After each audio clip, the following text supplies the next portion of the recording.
Greater హైదరాబాద్లోని వార్డులోని ఓటర్ల సంఖ్య, భౌగోళిక స్వరూపం, సరిహద్దులను సమన్వయం చేసుకుని చేపట్టాల్సినటువంటి వార్డుల విభజనలో శాస్త్రీయత ఏమాత్రం పాటించలేదంటూ బీఆర్ఎస్ మండిపడింది. 300 వార్డులను విభజించినటువంటి అధికారులు గందరగోళ పరిస్థితుల్లోకి తీసుకువచ్చారని, ఇంత హడావిడిగా విలీనం, వికేంద్రీకరణ ప్రక్రియను చేపట్టాల్సినటువంటి అవసరం ఏమి వచ్చిందంటూ ఆగ్రహం వ్యక్తం చేశారు.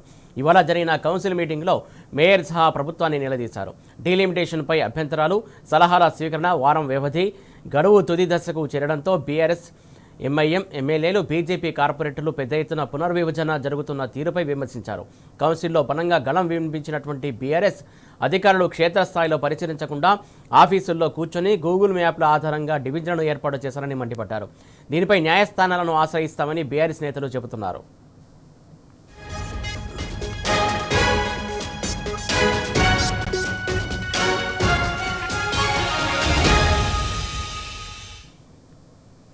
రైట్, ఇటు జిహెచ్ఎంసీకి సంబంధించినటువంటి డివిజన్ల విభజన కావచ్చు, లేకుంటే ఏదైతే వార్డులను అందులో మిక్స్ చేయడం కావచ్చు, డీలిమిటేషన్ సంబంధించి మొత్తానికి భౌగోళికంగా చేపట్టలేదు. ఇష్టానుసారంగా అధికారులు తీసుకున్నటువంటి నిర్ణయాలకి తీవ్రంగా వ్యతిరేకత వ్యక్తమవుతుంది. ఇటు బీఆర్ఎస్ పార్టీ కూడా దీన్ని తీవ్రంగా ఖండిస్తుంది. దీనికి సంబంధించి కూడా న్యాయ పోరాటం కూడా సిద్ధమవుతుంది.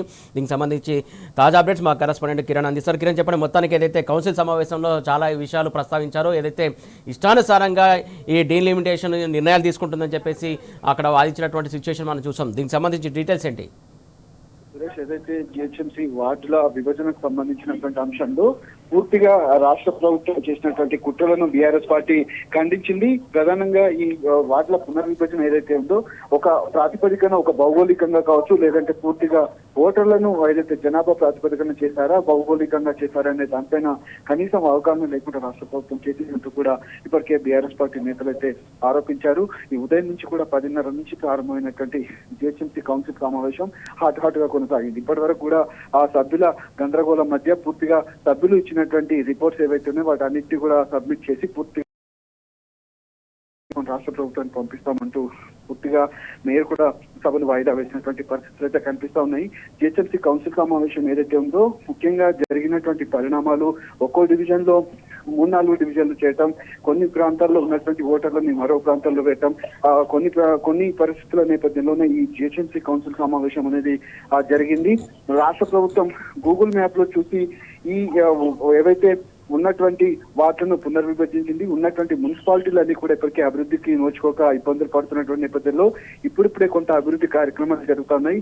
ఈ నేపథ్యంలో వీటన్నిటిని కూడా ఇష్టానుసారంగా విభజించడం పట్ల ఆ సభ్యులంతా కూడా పార్టీలకు అతీతంగా అందరూ కూడా కొంత ఇబ్బందులు పడేటువంటి అవకాశం ఉంది. కాబట్టి 300 డివిజన్లు కాదు, 400 డివిజన్లు చేసినా మంచిదే. కానీ అక్కడ స్థానికంగా ఉన్నటువంటి పరిస్థితులు, సిబ్బంది, భౌగోళికంగా ఇప్పుడు ఉన్నటువంటి పరిస్థితులను కొనసాగిస్తూనే వాటిలో పునర్విభజన చేయాలంటూ కూడా చెప్తా ఉన్నారు. కానీ రాష్ట్ర ప్రభుత్వం ఏకపక్షంగా పార్టీలను దెబ్బతీసే విధంగా ప్రతిపక్ష పార్టీలని టార్గెట్ గా చేసినటువంటి పరిస్థితులు ఏవైతే ఉన్నాయో గూగుల్ మ్యాప్ లో చూసి బౌండరీస్ ను ఏర్పాటు చేయడం, సరిహద్దులను ఏ మేరకు ఏర్పాటు చేశారనే దానిపైన కూడా ఆందోళనలు వ్యక్తమవుతున్నాయి.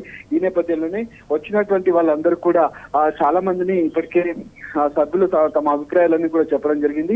అటు బీజేపీ కార్పొరేటర్లు చెప్తున్నటువంటి సందర్భంలోనే కొంత సభ గందరగోళం అయితే కాసేపటి క్రితమే నెలకొంది. అయితే సభ్యులు సలహాలు ఇచ్చినటువంటి సూచనలు కావచ్చు, అభిప్రాయాలు కావచ్చు, అభ్యంతరాలు కావచ్చు, అవన్నీ కూడా రాష్ట్ర ప్రభుత్వానికి పంపిస్తామంటూ కూడా మేయర్ కూడా ఇప్పటికే సభను వాయిదా వేసినటువంటి పరిస్థితులు అయితే మనకు కనిపిస్తాయి. ఇది ఎంత మేర దారి తీస్తున్నారనే మాత్రం ప్రస్తుతం మనం చూడాలి. సురేష్, కిరణ్, ముఖ్యంగా ఏదైతే దీనికి సంబంధించి బీఆర్ఎస్ పార్టీ కూడా న్యాయ పోరాటానికైనా సిద్ధంగా ఉన్నది, దీనికి టైం కావాలని కూడా కోరింది.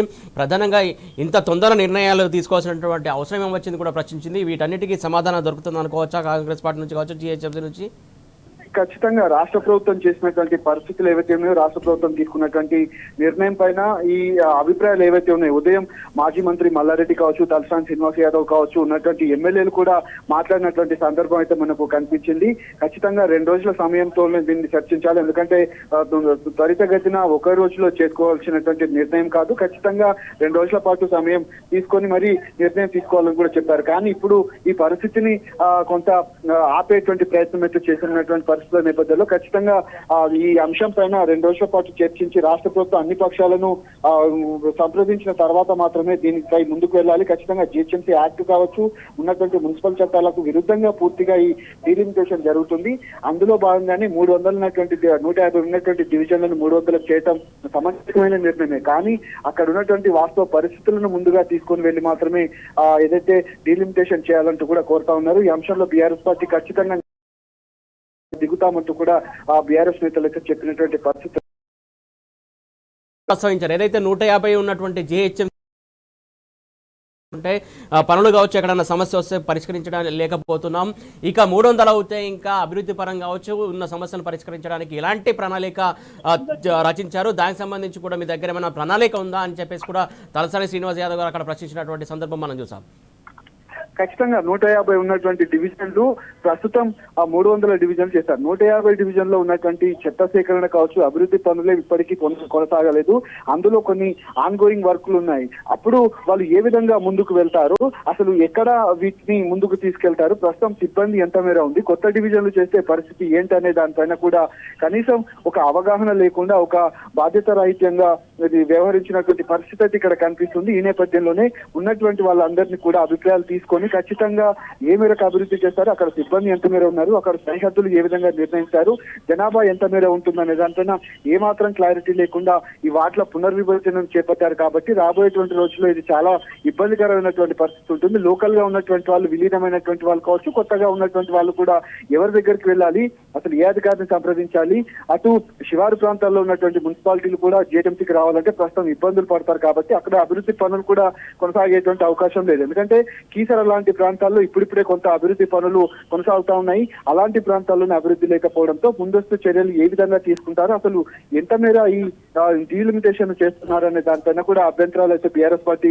వ్యక్తం చేసింది. ఖచ్చితంగా హైదరాబాద్ ను విచ్ఛిన్నం చేసేందుకే రాష్ట్ర ప్రభుత్వం చేసినటువంటి కుట్రలన్నీ కూడా కనిపిస్తా ఉన్నాయంటూ కూడా బీఆర్ఎస్ పార్టీ నేతలు ఆరోపిస్తా ఉన్నారు. Right, thank you Kiran.